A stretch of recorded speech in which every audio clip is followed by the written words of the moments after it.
Maintenant donc, nous allons donner les 3 montagnes qui influencent le monde pour que tu puisses savoir à quelle montagne Dieu t'a appelé d'officier. À quelle montagne Dieu t'a appelé de travailler pour pouvoir apporter ton influence, pour pouvoir apporter ta contribution, pour pouvoir dominer et pour pouvoir assujettir la terre. C'est exactement le but pour lequel nous parlons de ces montagnes d'influence. Et la première montagne que nous allons toucher ce matin, c'est la montagne des arts et du divertissement. Et là, nous rencontrons Dieu, Dieu le potier. Nous rencontrons le Dieu de la créativité. Nous rencontrons l'amour de Dieu manifesté au travers des arts et de la culture et la gloire de Dieu.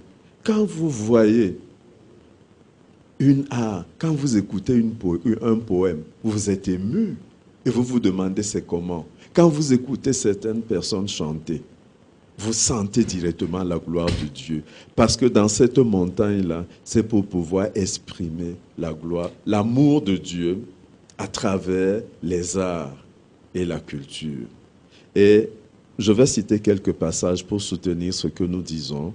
Dans Exode 31, verset 2, la Bible dit ceci. Dieu dit, « Sache que j'ai choisi Betsahel, fils d'Uri, fils de Hur, de la tribu de Juda.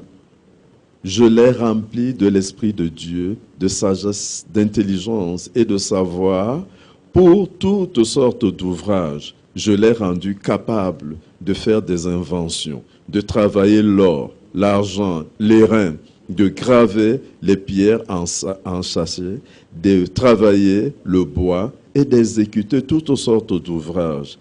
Et lorsque l'Esprit de Dieu... voilà donc ce passage-là, c'est dans Exode 31 au verset 1. Et nous voyons dès l'entame de la Bible, le premier verset, le premier chapitre, le premier verset, la Bible nous dit, au commencement, Dieu créa les cieux et la terre. Donc les gens qui sont dans cette montagne de divertissement et de l'art, ils sont participants avec Dieu dans le domaine de la création. C'est pour ça que c'est une montagne importante et nous avons besoin dans le monde pour pouvoir bien vivre. La Bible dit encore ceci dans 1 Samuel 16, 23. Et lorsque l'Esprit de Dieu était sur Saül, David prenait la harpe et jouait de sa main. Saül respirait alors plus à l'aise et se trouvait soulagé et le mauvais esprit se retirait de lui. Je connais des gens, pour étudier ou bien pour faire un travail, ils mettent la musique. Ils ont besoin d'être accompagnés. Même nous-mêmes, de temps en temps, quand on a besoin de concentration, on est dans un travail très profond et qu'on voit qu'on n'arrive pas à nous fixer, quand tu mets une musique, pas n'importe quelle musique, mais chacun a son genre, chacun a le genre qui élève son esprit, tu te rends compte que tu peux te concentrer. Donc, cette montagne-là est très importante et Dieu l'a envoyé pour pouvoir nous bénir. Et c'est là que nous trouvons les artistes de tout genre.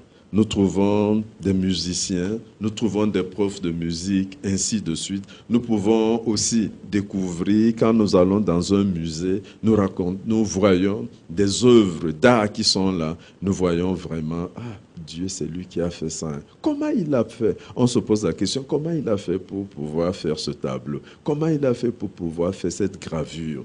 Ainsi de suite, ainsi de suite. Là, c'est la montagne.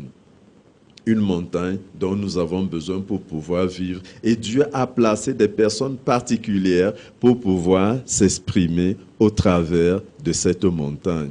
Et pour cela, ils ont besoin de dominer, d'assujettir soit le bois, soit une toile, soit un instrument de musique pour pouvoir exprimer le Dieu créateur.